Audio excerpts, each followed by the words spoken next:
Digamos que te hace falta un riñón, y para poder conseguirlo de manera legal hay que hacer una fila de más de 100,000 personas. O sea que básicamente puedes morir esperando ese riñón. Por eso, algunas personas deciden no esperar. Pagan una cantidad bastante grande de dinero y en algún lugar del mundo, alguien con entrenamiento quirúrgico recibe ese dinero, prepara una sala que no está registrada y opera. Esta es una industria documentada por la OMS, por Interpol y por periodistas que han pasado años rastreando. Así que hoy veamos la ciencia detrás del trasplante clandestino.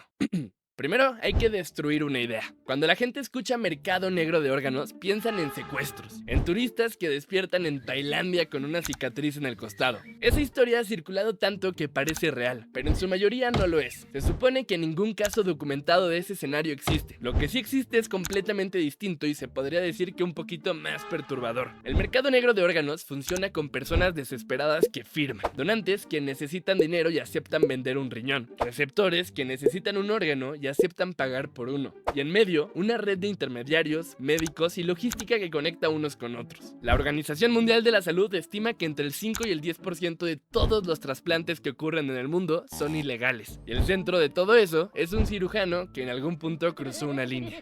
El cirujano. ¿Quién es y cómo llegó ahí? Hay que entender que un trasplante no es el tipo de procedimiento que alguien puede improvisar. O tienes años de entrenamiento quirúrgico encima, o el paciente se muere. Según los casos documentados, el cirujano del mercado negro es alguien que estudió medicina de verdad, que operó en hospitales reales durante años y que en algún punto del camino, el sistema lo expulsó o él se fue. Puede ser un médico al que le retiraron la licencia, puede ser alguien que trabajó en un país con regulaciones débiles, o puede ser alguien completamente certificado que simplemente decidió que el dinero valía más que el riesgo, porque el dinero es considerable. Un riñón en el mercado negro puede costar entre $150,000 y $300,000 para la persona que recibe el órgano. El que lo dona le dan entre $1,000 y $10,000. El resto desaparece en la cadena de intermediarios, y el cirujano, dependiendo de su reputación, dentro de esa red puede llevarse una parte importante. Y aquí está el problema principal. En un hospital legal, una cirugía de trasplante involucra al menos un cirujano principal, un ayudante, un anestesiólogo, un instrumentista, enfermeras y un equipo de unidad de cuidados intensivos listo para recibir al paciente cuando salga. Nuestro cirujano de mercado negro necesita replicar eso, y eso nos lleva al primer problema técnico real: el quirófano. Piensa en lo que necesitas mínimamente para abrir el cuerpo de alguien y no matarlo en el proceso. Primero, un anestesiólogo. La anestesia general no es dormirte, es mantenerte en un estado controlado de inconsciencia mientras tu cuerpo sigue funcionando. Si la dosis es un poquillo alta, el paciente deja de respirar. Si es ligeramente baja, despierta en medio de la cirugía. Algunos cirujanos del mercado negro reclutan anestesiólogos corruptos. Otros cirujanos trabajan con sedación más superficial y anestesia local, lo que limita el tipo de procedimiento que pueden hacer. Y algunos simplemente operan con lo que tienen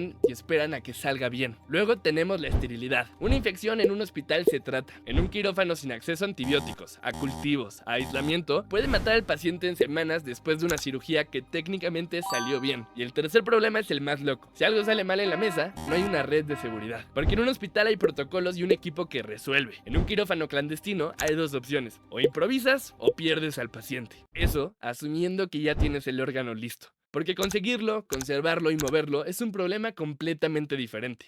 Preservar y transportar un órgano. Cuando sacas un órgano fuera del cuerpo, podemos decir que ese órgano está muriendo. Y dependiendo del órgano, ese tiempo varía mucho. Digamos, el corazón dura entre 4 y 6 horas. Después de eso, el tejido está demasiado dañado para funcionar. El hígado dura entre 12 y 24 horas. Y el riñón, que es el órgano más común en el mercado negro, aguanta entre 24 y 36 horas con preservación adecuada. Pero preservación adecuada no significa meterlo en hielo. Esto es algo que el cine se inventó y que fisiológicamente no funciona así. Congelar un órgano destruye las células. Un riñón congelado es un riñón que no sirve. Lo que se usa se llama solución de preservación fría. El estándar global es algo llamado solución de Wisconsin, un líquido con una composición química muy específica que imita el ambiente intracelular, reduce el metabolismo del tejido al mínimo y evita que las células colapsen mientras están sin flujo sanguíneo. Eso se consigue y está disponible comercialmente. El órgano va en esa solución a 2 o 4 grados centígrados, frío pero no congelado, y desde ese momento cada hora cuenta. Los sistemas legales legales de trasplante tienen protocolos de transporte aéreo, coordinación entre hospitales y equipos de recuperación que viajan al lugar donde está el donante para extraer el órgano y llevarlo directamente al receptor, todo cronometrado, incluso en un país como México. El mercado negro tiene que replicar esa logística sin ninguna de esa infraestructura. En casos documentados, los órganos han viajado en contenedores de preservación dentro de maletas de mano, en vuelos comerciales, con personas que los transportan sin que el resto de los pasajeros sepan a quién llevan al lado. Si el vuelo se retrasa, si hay una escala de más, si algo falla en la cadena, el órgano se pierde, y con él, todo lo que costó conseguirlo. Pero incluso si llega a tiempo, incluso si la cirugía sale bien, el problema más difícil viene en camino: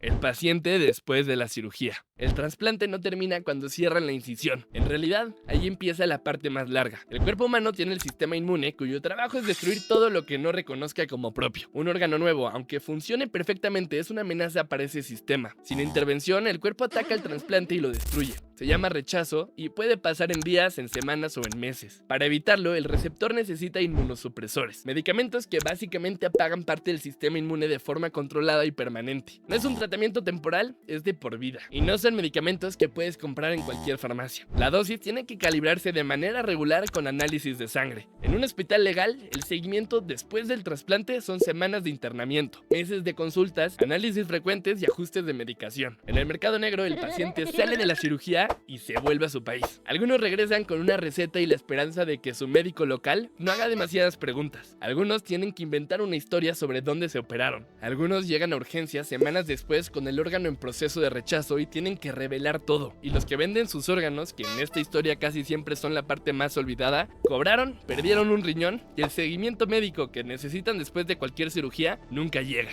¿Y tú? ¿Crees que el problema es el mercado negro o el sistema que lo hace necesario? Bye bye.